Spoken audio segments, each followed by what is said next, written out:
This is Scott Campbell from the Stupid Things for Love podcast. I have a 7-year-old son, and the biggest mountain I climb every day is trying to put shoes on this child. And I'm so grateful to Skechers for making the only shoes my son will willingly put on by himself.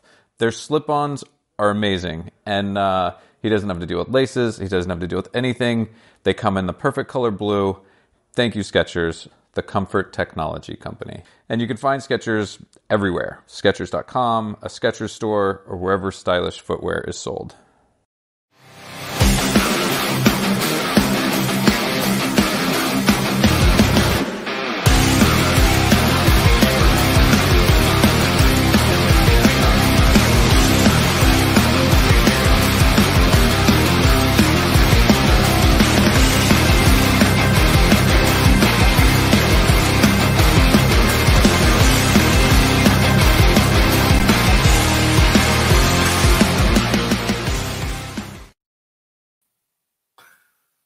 Hello, everyone. It's your girl, Gabrielle. Welcome to a brand new episode of Hot Topics.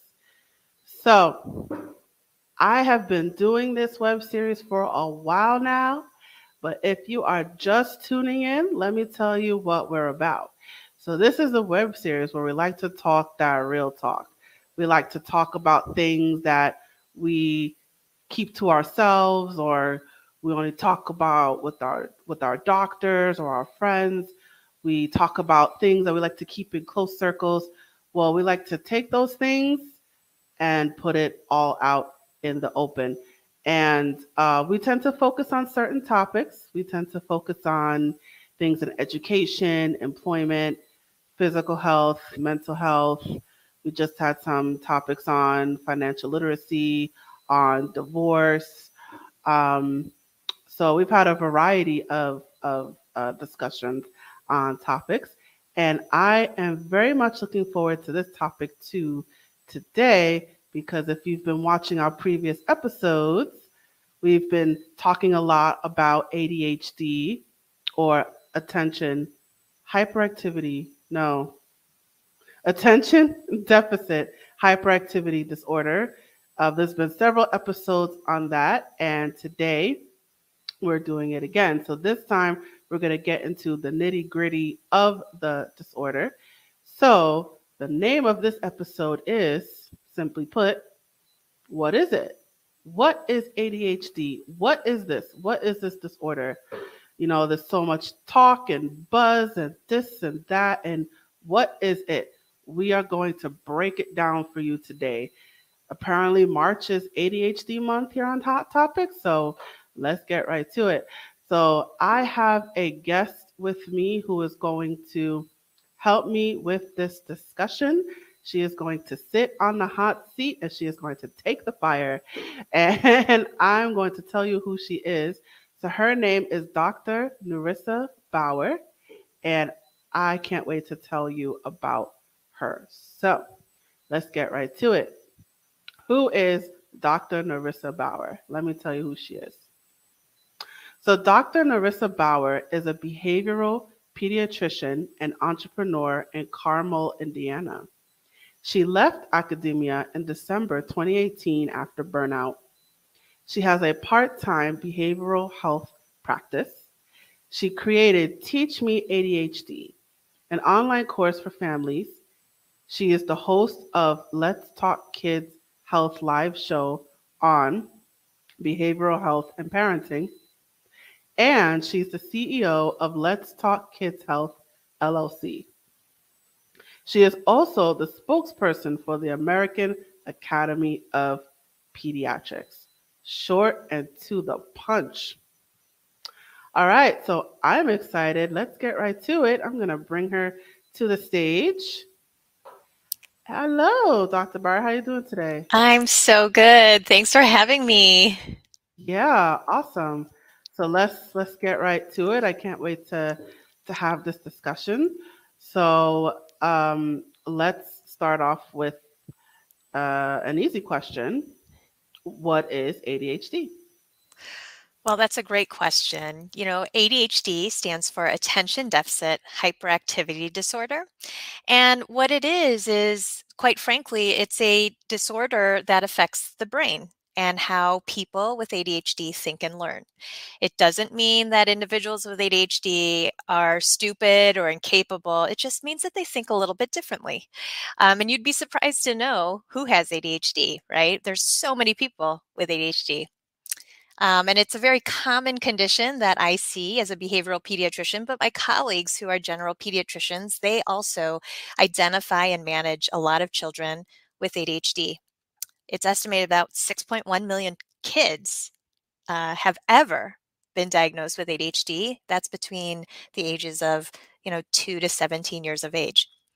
So it's very common.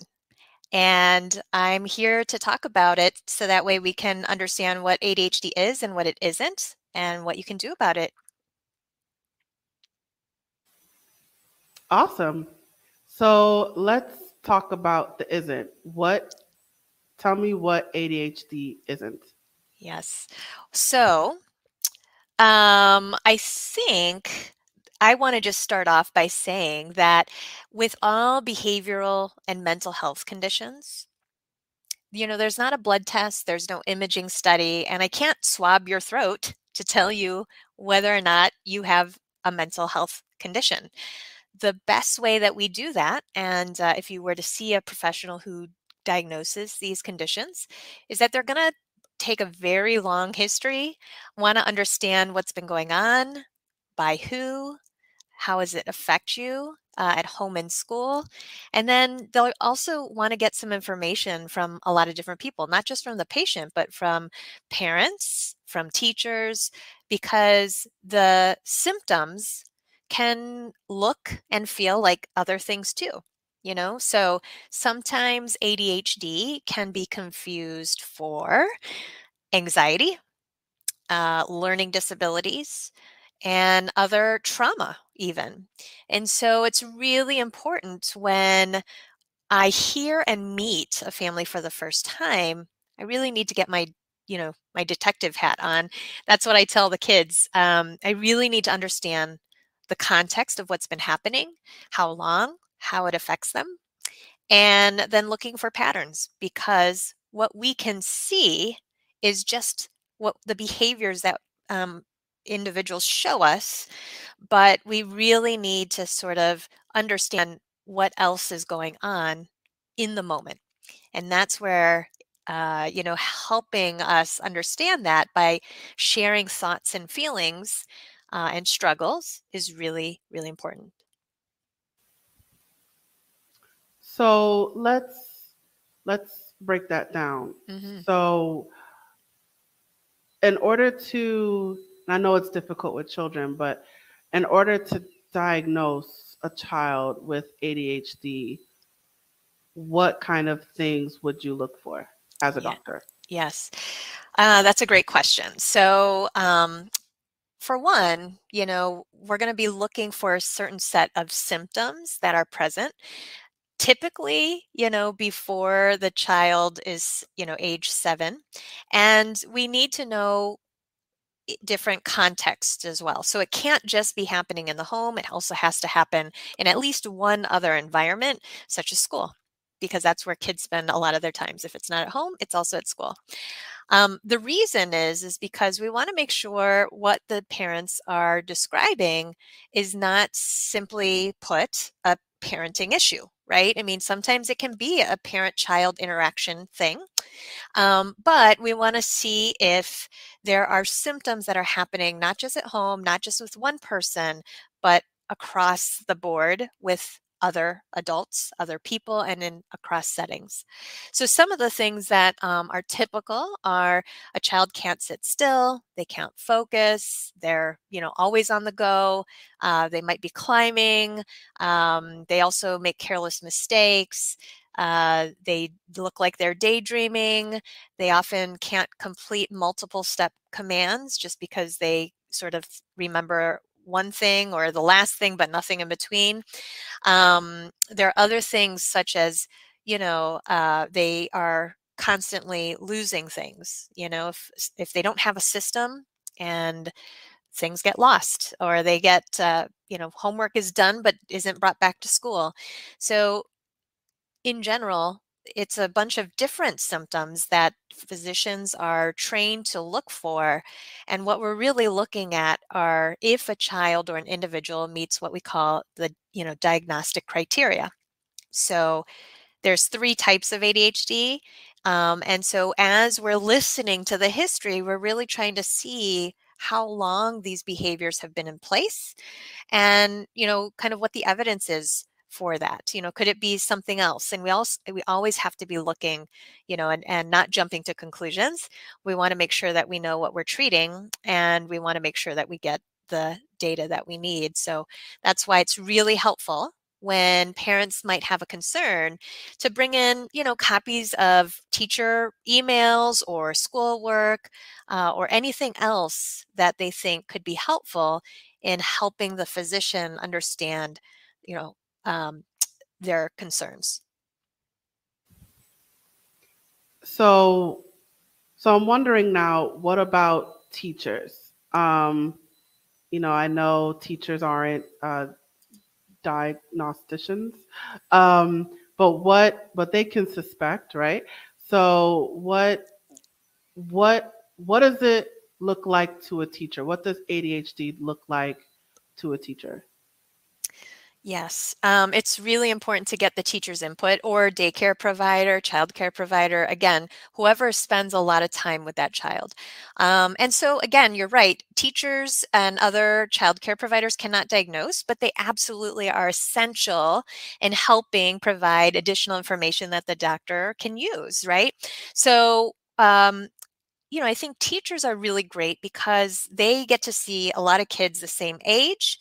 And in one classroom, let's say, they might be able to tell, like, if a child has a particular hard time, sitting still, paying attention, staying on task. These are things that teachers are trained in. But because they have a whole classroom of similar age peers, they can also know, well, gosh, is it just today? Is it an off day for that child? Or is it just always happening, which is going to be important, because if it happens more than once or twice and it's kind of just this overall pattern, where a teacher has to intervene all the time and give lots of reminders or remind them to sit down or, tap them on the shoulder to tell them to stop talking, all of these different things, these observations are so helpful for the pediatrician. So what's the first step? If someone wants to have their child evaluated, what's the first step? Mm-hmm. First step is to always consider talking to your child's pediatrician. And, sometimes some parents come to the pediatrician first with, saying, oh, well, my child's daycare provider or teacher mentioned this to me and I'm not sure, but I was told to, bring it up to you so we can chat about it, right? So sometimes some parents aren't sure, and that's perfectly okay to bring up to your child's doctor, because we don't necessarily expect you to know, and that's why we want to partner with you to understand what's happening. So, I always like to encourage families that if you have any concern about what you're seeing at home or what you're hearing about happening at school or at daycare, to always talk to your child's pediatrician. I think the pandemic has really highlighted the fact that, kids who think and learn differently had a harder time, especially with remote learning, not getting in-person instruction. And parents for the first time got a front row seat to seeing how their children are learning or not learning at school. And they became, they appreciated really what role the teachers have, because it's hard. And so anything that you see that's different from baseline, because I'm here to tell you, parents, that you are your child's expert, right? You live with them 24/7. You've known them all their lives. And if you're seeing any issues, a change in behavior, it's really important to discuss this with your child's pediatrician, because it can be a flag for something like ADHD or something else. So let's talk about that in terms of things that Well, before we get into that, Mhm. I know it's different. Well, my understanding is that it presents differently in boys versus girls. Can you talk about that? Yes. Well, so I guess I'll start with saying that ADHD, or attention deficit hyperactivity disorder, actually is an umbrella term, and there are three different subtypes. So a long time ago, depending on how old you are, it used to be called ADD, or ADHD, and now we just categorize it all by ADHD. But the way that we distinguish the different subtypes is by um, the symptoms that the child has or the individual has. So the most one of them is hyperactive impulsive subtype. So this is the child who's like always driven by a motor. They can't stay seated. They're fidgeting. They talk too much. They run, jump. They just are high energy and they can't play quietly. They're really loud and boisterous. Um, Typically, these children come to the pediatrician's awareness and the parents' awareness first, because they're typically younger kids, typically boys, but girls can be hyperactive as well. But a large majority of them are boys. And these are the kids that, because of their behaviors, it's a safety concern, quite frankly, and or sometimes it's just a disruption in the class. So around like preschool age is when we first start seeing some of those kids being diagnosed. The second type of ADHD is the inattentive type.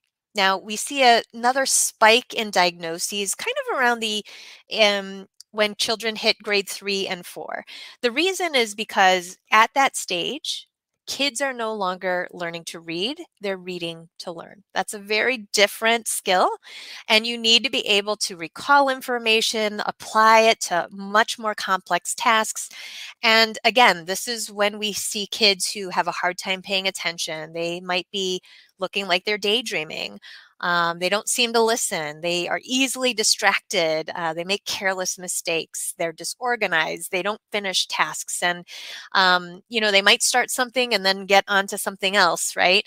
And so these individuals tend to have what we call that inattentive type. And I will say, again, can affect boys and girls. However, girls tend to have this subtype much more frequently. And then the last subtype, of which there are three, is the combined presentation. What does that mean? Well, that means that you simply have enough of the symptoms of both hyperactive impulsive as well as inattentive to meet criteria for the combined subtype. I will say, though, that the natural history of things tend to be that, that hyperactive impulsive symptoms can typically get less and less, especially as people age. But the inattentive symptoms continue. And so I will point out, Gabrielle, in answer to your question, girls and women tend to present a little bit differently than boys. Like I said, they're more inattentive. They also might be more perfectionistic, and they can mask symptoms in the classroom. They might seem to be put together. They try really, really hard to compensate. And then when they get home, it's just like, phew. So again, we need to be paying attention to what we see our children doing at both home and school, and then comparing notes about that. Hmm. So I asked you this before in the preliminary, but I'll ask it here. So what's the difference? I'm just talking about children. What's the difference between normal child behavior and ADHD? Mm. Yes. So this is where the pediatrician or, the specialist comes in hand because, I mean, sometimes, people are like, well, isn't this just normal childhood behavior, right? And it'll depend, right? I mean, I think that's the key is that when you bring these symptoms up to your child's doctor, they've seen many, many kids across the lifespan, right? And so they know kind of what's typical at a certain stage of development and what's not. And so that's what we're trained in. And so there are a lot of things that a pediatrician is sort of thinking about when they're listening to your story, because again, we don't want to jump to conclusions, but it really kind of depends on what the main symptoms are. So for instance, if a kiddo is kind of having meltdowns and tantrums and moving all around and becomes aggressive, and they're maybe 3 or 4, sometimes the things that we need to rule in or out, not just ADHD, but also, is there a language issue? Is there any other delays in development which can cause frustration, because if they can't, hold a pencil correctly, or, tie a shoelace or unbutton something, it can cause frustration. We also know that if they're not sleeping well, right, it can cause us to be quick to anger. And kids have anxiety too. And again, nobody really comes to me saying, Dr. Bauer, I'm worried, I'm anxious. They actually come, with complaints or parent concern of mood swings, tantrums, irritability. And so again, a symptom or behavior is just that. But it begs the question of what's really going on. And someone trained like a pediatrician can really look at the whole picture and look across the different settings and, talk to the people they need to talk to really understand how that child's really doing. So now, is it safe to say that the difference between normal childhood behavior and ADHD is how it impacts their social functioning? So how it impacts their ability to socialize with other kids, or communicate their wants and needs, or follow simple instructions. So is it safe to say that it's the difference between the two, or the fine line really, is how it impacts their social functioning? I mean, I don't think I would go to that extent. I mean, certainly kids with ADHD, they can be impulsive. It can affect friendships, or, how if they're intruding and they're not letting, taking turns. Obviously that can get really frustrating for their peers. But, at the hallmark of ADHD, we know it's more than just a behavior problem. It's actually something that affects executive function. And it's also a problem of attention regulation. I often hear from parents saying, well, I don't think it's ADHD because he can focus on his video games, or she can sit and read for hours. That must mean they don't have ADHD, right? And that's really a misnomer, because while I just told you that some subtypes of ADHD is inattention, it's actually a problem, or a problem of regulating attention. So kids with ADHD can pay attention, but it has to be something that they are super interested in, to get started. So, video games is a popular one, reading, arts and crafts, whatever it is, they're hyper focusing. But the problem is when they need to transition from a desired activity to a non-desired activity, that's when problems happen, because they have a hard time really shifting attention from this thing that their brain is like really, interested in, to something that's like boring, complicated, or just, not of interest. So it's not necessarily a problem of inattention per se. It's a problem of regulating that attention, knowing, just because I'm sitting next to a window and there's a bird out there, but my teacher's talking, I need to pay attention to the teacher and not to the bird, right? So it's really trying to be able to make sure your brain is paying attention to what it needs to. And that's just one of the executive functions that's affected in ADHD. And executive functions are a set of mental skills that help you navigate through life. It includes being able to manage time, prioritizing, organizing, sustaining and shifting attention, managing your emotions, being able to sort of step back and monitor your that you're working towards a goal. All of these things are impacted to some degree in individuals with ADHD. So there's a lot of misconception out there. And I think the first thing that parents should do is get education about it, talk to your child's doctor, get information from reputable websites, and then also share that information with your child. So in talking to other people with ADHD, is a lot of there were well not a lot, but there were a few vocabulary words that came up. So I wonder if you can go into it.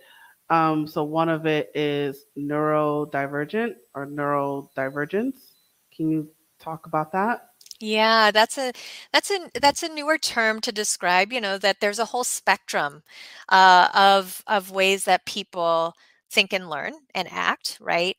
And so it's a more inclusive term that we use just to highlight, neurotypical kids without any, learning issue or attentional issue or special needs issue versus neurodivergent. So instead of special needs, we use that terminology neurodivergent just so that it encapsulates a lot of different conditions and um, things that lie along a spectrum. Hmm. All right. So executive functioning, Hmm. you just explained. Hmm. And what were the other big words? Dysregulation, emotional dysregulation. Yes, Can you go into yes, that? yes. This, quite frankly, is something that I see a lot and bring kids to my attention because emotion regulation is a skill. So depending on, we all have emotions, right? I mean, that's what makes us human. And we have a part of our brain called the amygdala that processes all those emotions.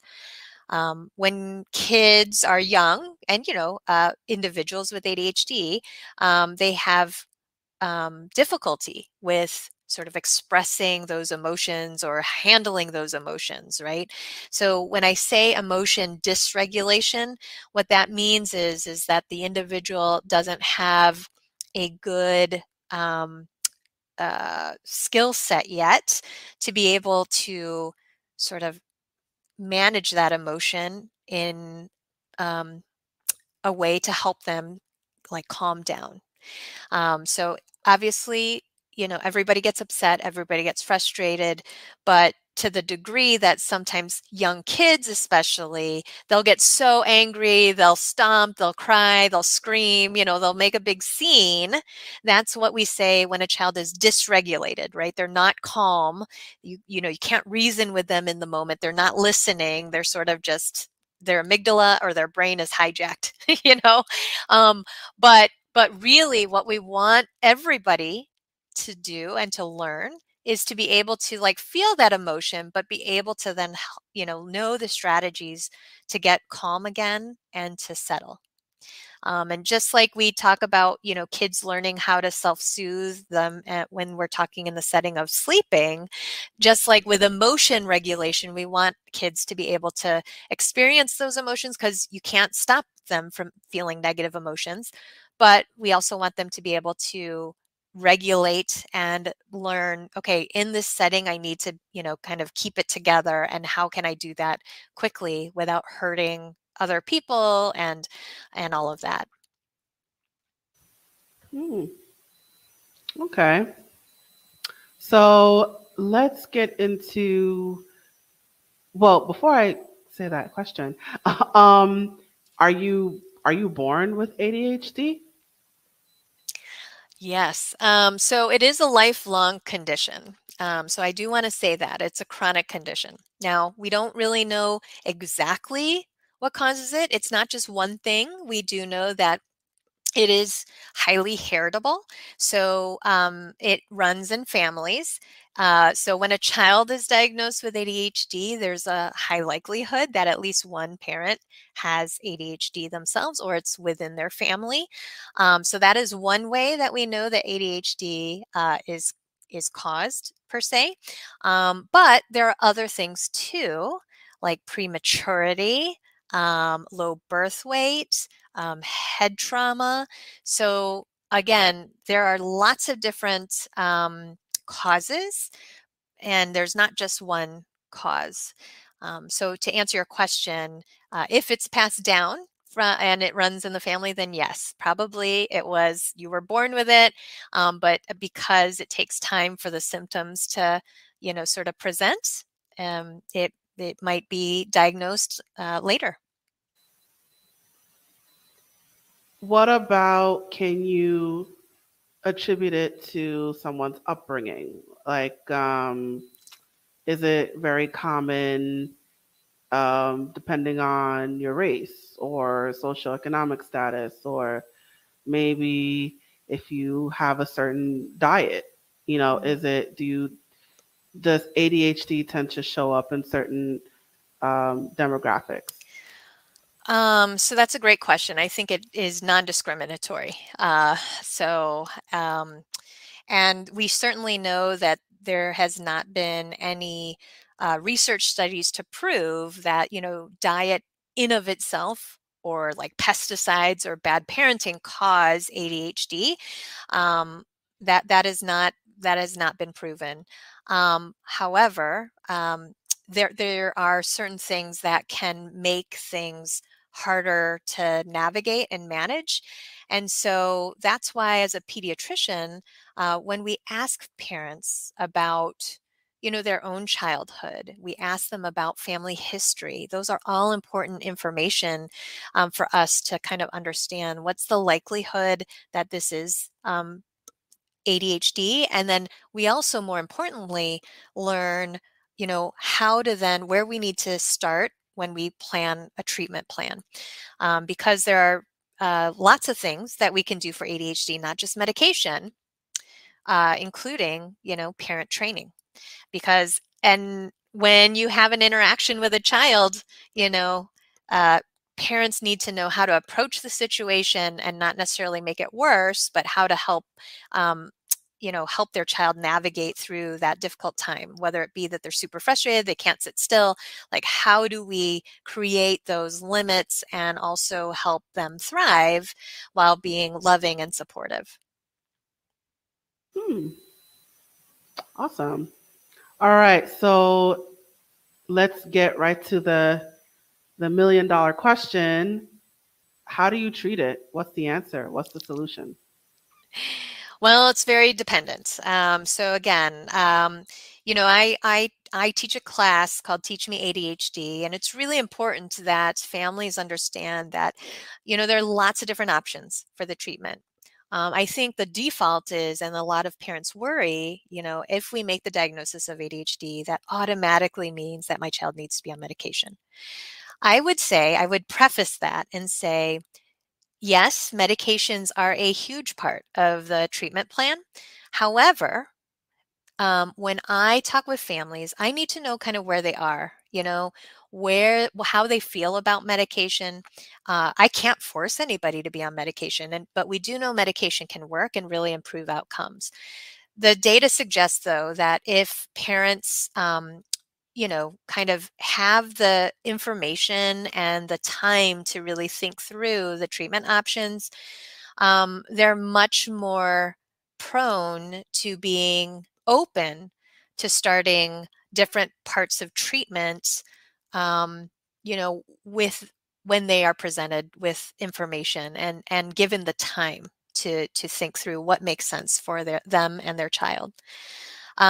So medication is one that we talk about. And I tell parents all the time, there's not necessarily like a yes, we must at this point, except for certain instances. So for me, if I have a child who is super impulsive, that they're going to be the child that darts across the street, it only takes once to do that, and it could be a really bad outcome, right? So I talk with them about that. I also talk to them about the fact that, kids with ADHD, oftentimes because of their behavior, they're getting a lot of negative feedback, either from parents, teachers, peers, like, why are you doing this? Can't you sit still? Stop doing that. They're hearing a lot of this. And oftentimes kids with ADHD start to believe that they're bad or they're dumb or they're just not good enough. And that's not the case. It's just that their brain is having a little bit of a harder time, right? And so, kids with ADHD who are not on medication, they sometimes, because it's definitely a brain-based disorder. It's not that they're trying to willfully do this, but they get that negative feedback that they begin to believe it, and their self-esteem just goes down the drain. And so, I try to talk to families about what medications can do. It can decrease the severity and the frequency of the core symptoms of ADHD. We know this when we find the right medication. That's the caveat. But it's not a magic pill. Okay. And I always tell the kids this too. I mean, it can certainly make things easier, but they've still got to do the work. Medicines or pills don't teach skills. I mean, there's no medicine to teach a child how to automatically like prioritize and organize, without just doing it. And so and that's why medicine is just one part of the treatment. The second part, as I was alluding to, is behavior therapy. So again, kids with ADHD, they need to learn how to organize, prioritize, use their time wisely, how to, make and keep friendships, how to manage those strong emotions. And so a behavioral therapist can help with that, or an ADHD coach. And then there's also self-care strategies. So are you eating well? Are you fueling your body and your brain with the right foods? Are you sleeping well? Are you getting outside and getting exercise? Those are additional things that we can start doing today that really can impact how we feel and our mood and how well we can concentrate. And then there's also working with schools, right? So sometimes kids need something called an IEP, or an individual education plan, or a 504. They might need extra supports or accommodations in the classroom. And so again, those are part of the treatment. We want kids to thrive in school. And so working with teachers, working with tutors, working with learning specialists, in getting the kids this accommodations and teaching them in the way their brain needs to be taught is also really instrumental. And then lastly, parent education, parent training. That's a huge one, especially for our younger kids, the 3, 4, 5, 6, 7-year-old kids.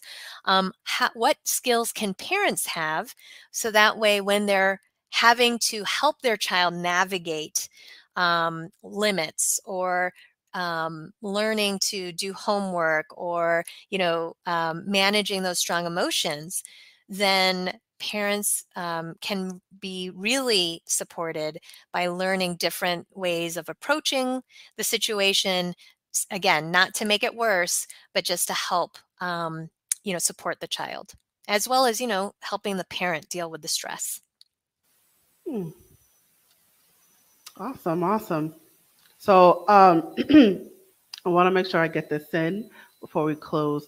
I know you work with kids in like a group setting, right? So how do you explain ADHD to kids? It's one thing talking to parents, but how do you explain this to a 6-year-old, a 7-year-old, an 8-year-old? How do you explain this disorder? Yeah. I mean, I think the easiest way, and thank you for asking that, because I think as a behavioral pediatrician, it's super important to invite kids in to share what they're thinking and feeling. So part of the process is onboarding them, because if I have to ask them to start a medicine, or if I have to ask them to see my friend, the therapist, right? That way they're fully invested. They have some understanding. It's not scary or overwhelming. I think oftentimes too, when we make the diagnosis and we say, oh, I think he or she has ADHD, I try to put myself in the kid's shoes, right? When you hear something like that, I mean, it can be super foreign to you, and you're like, "What is that? Oh my gosh, am I going to get rid of it? Did I do something? Am I going to make other people get it? They might equate it to something like a cold, because they don't know. They're seeing a doctor, and so I really want to help kids understand what it is. Like I said, knowledge is power. And, I think one of the easiest things to remember when you're talking with kids in general is to just start by kind of being inquisitive and saying, remember that time when you told me that at school you have a hard time sitting still, or a hard time remembering to raise your hand or stay in line? You can start by pointing those things out, those specific experiences that they've had, then you can say something to the effect of, sometimes when I see that, that means that you have a brain that thinks and learns a little differently. And so I'll tell them, this means that we need to start working with your brain so that way we can understand how to help it so that you can be the best student and best kiddo that you can be. And so, we're going to start working on this. And I do tell them, have you heard of ADHD? Sometimes some of the kids, depending on the child's age, school age children, I'll sort of talk to them and help them understand what that means by breaking down the word. So that's what we do in my class. We look at key words that we introduce week to week, and we talk about like, what does it mean when you hear the word attention? What does that mean?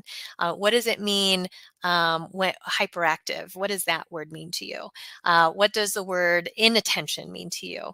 And so I ask for examples of that, and then I clarify. Like sometimes when I have a child who's hyper, I hear things like, they can't sit still, they're running all over, they talk really loudly, they climb up and down. Does this ever happen to you?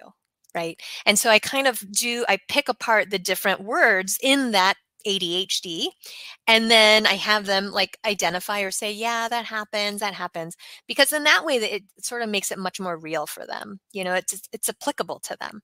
And I think that's the easiest way to help a child understand what we're talking about, is if we can try to tie it to something that they know or have experienced themselves.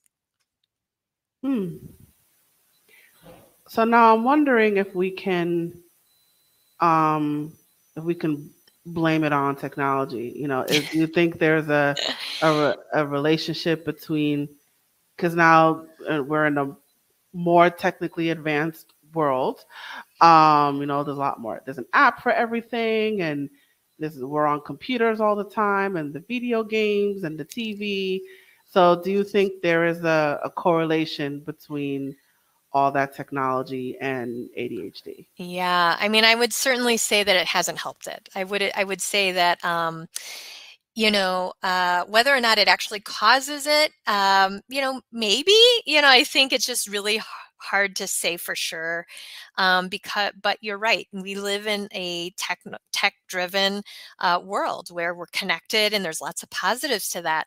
But there have been research studies by, others that show that even like when I was growing up, Mr. Rogers was really popular. And if you were to go back and watch that today, it's very slow paced. I mean, it's so like the pacing of that is so slow compared to now where it's like boom, boom, boom, boom, boom. Everything's so fast. There's like all these lights and fancy things, and there's bells and whistles everywhere. And so, yes, of course, our brain is like sort of getting used to needing that stimulation.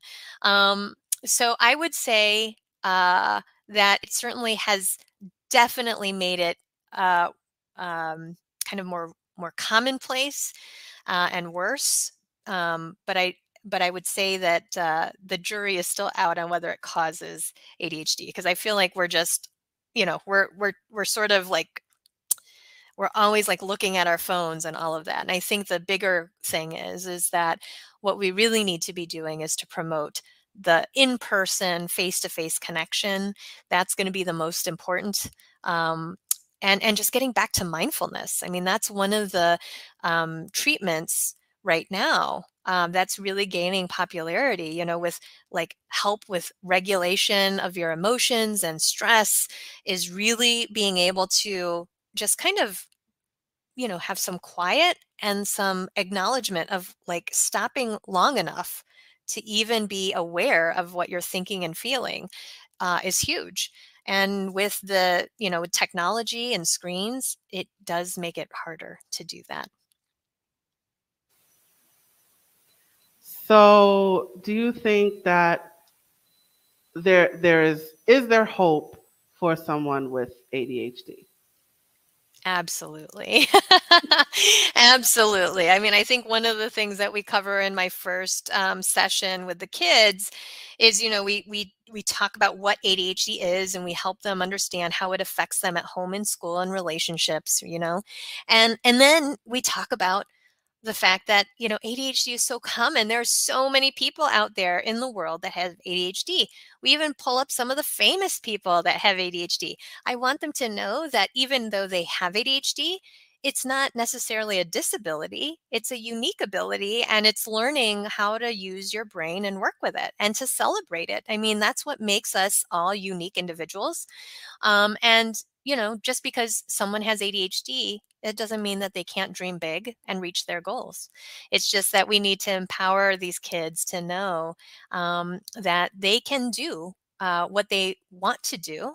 They just need to learn some skills and strategies that really play to their strengths, as well as supports them so that they can keep moving forward. All right. All right. So we are starting to wind down.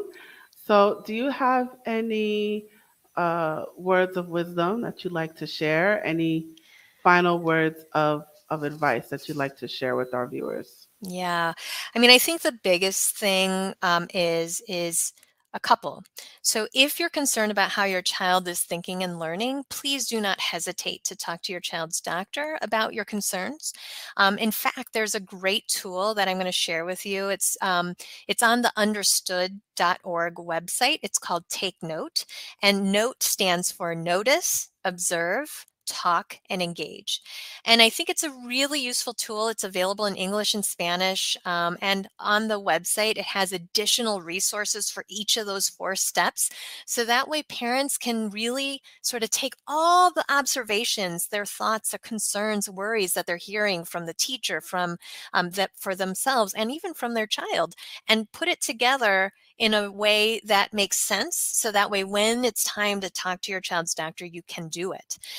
Because again, that story is going to be the most important thing that starts the conversation, right? And you don't have to have, fancy, data points or anything like that. I mean, just don't be afraid to sort of raise those concerns. And that's what your pediatrician's there for. They can help discern, is this normal? Is this not normal? Or is this, something else? And so you don't have to walk that journey alone. So that's number one. Number 2 is, get curious about things. So if you're seeing your child acting differently, behaving differently, struggling, cue into that. Pause and say to them, I noticed that you're having a hard time. What's going on? Tell me more about what's happening. And really get curious about that, because I think that's, when kids are struggling, they can feel a whole host of emotions. And I want you to start encouraging them to share what's on their mind.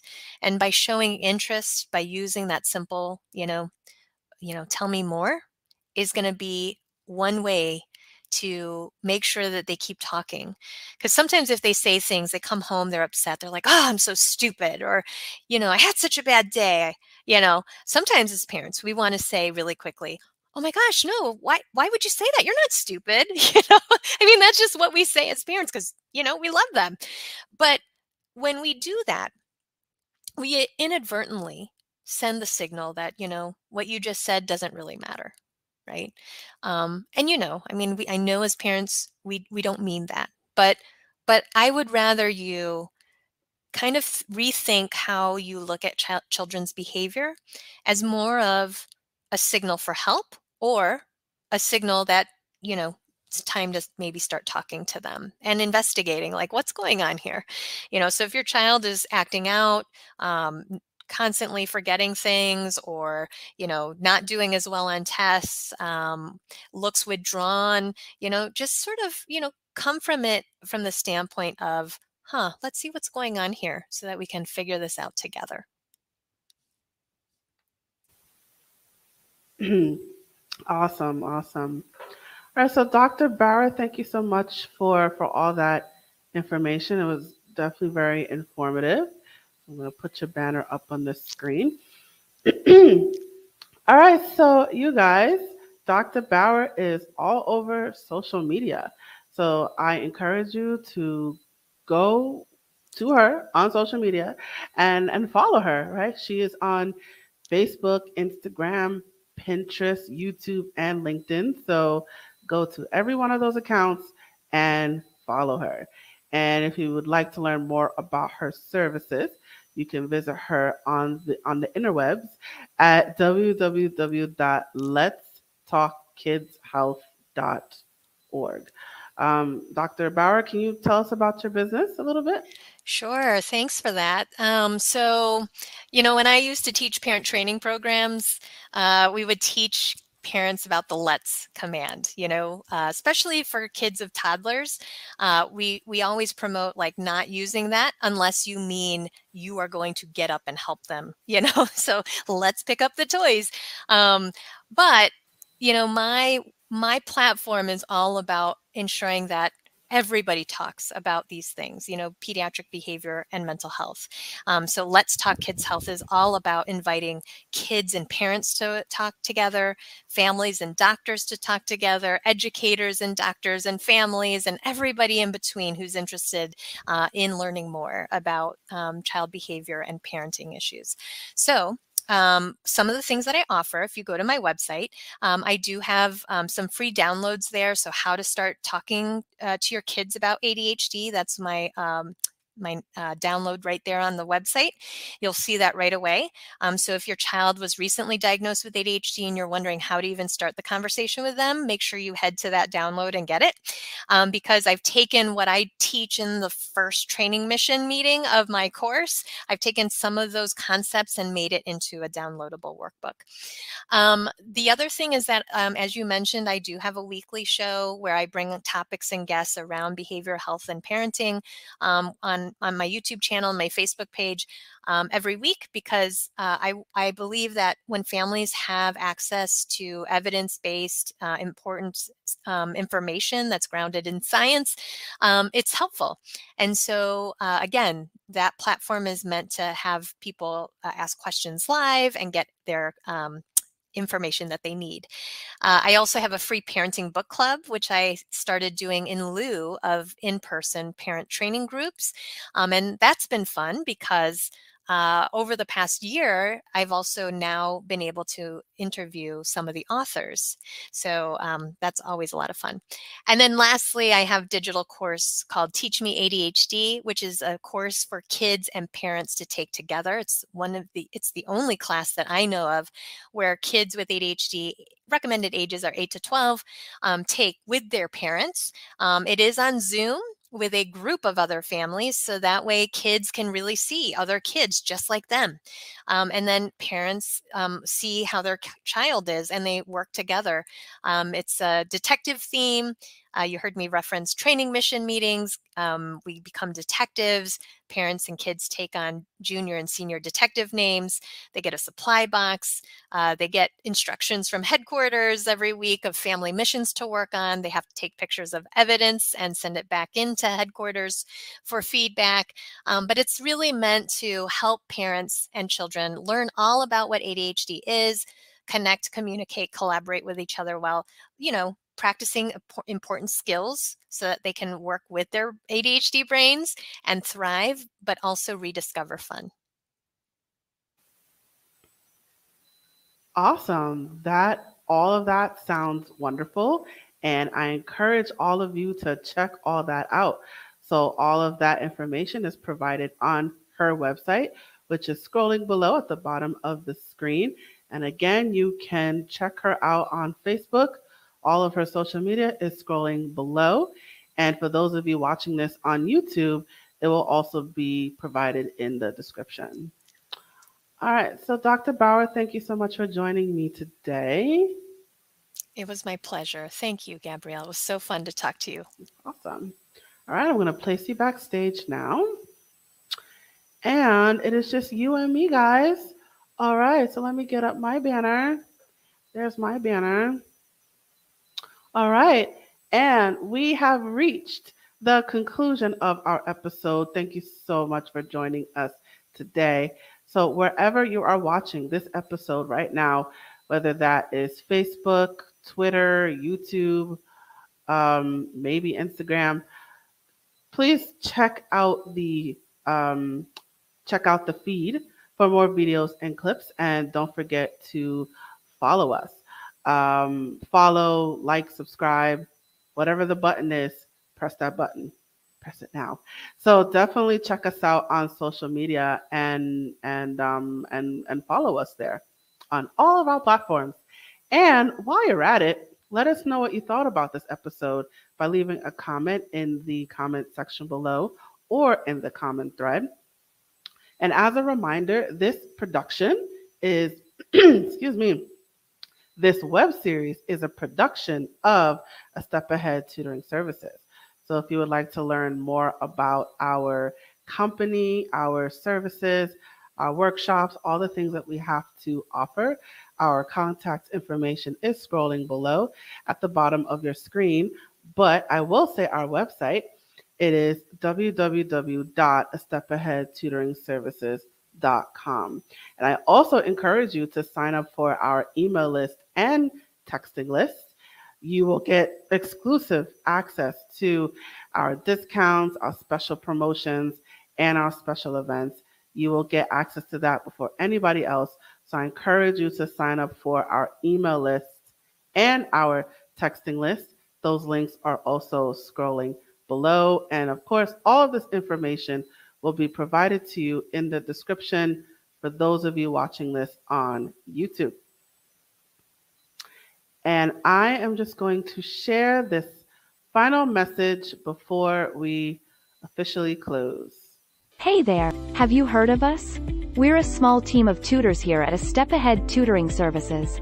We believe that education and information should be accessible to everyone, regardless of income, race, or creed. We're dedicated to making this happen, but we need your help. Please consider making a donation to our company. No amount is too small. Your donation will allow us tutors to remain employed, offer free and low-cost services, put on productions like this web series, and reach out to families nationwide.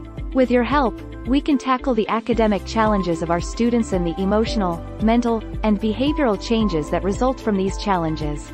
As a bonus, we can improve our communities in the process.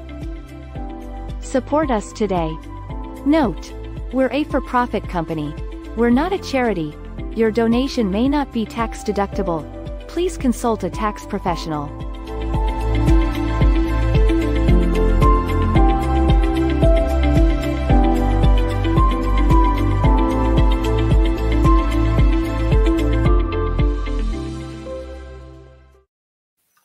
All right, thank you so much for joining us today. I look forward to seeing you at the next episode. And now I am signing off.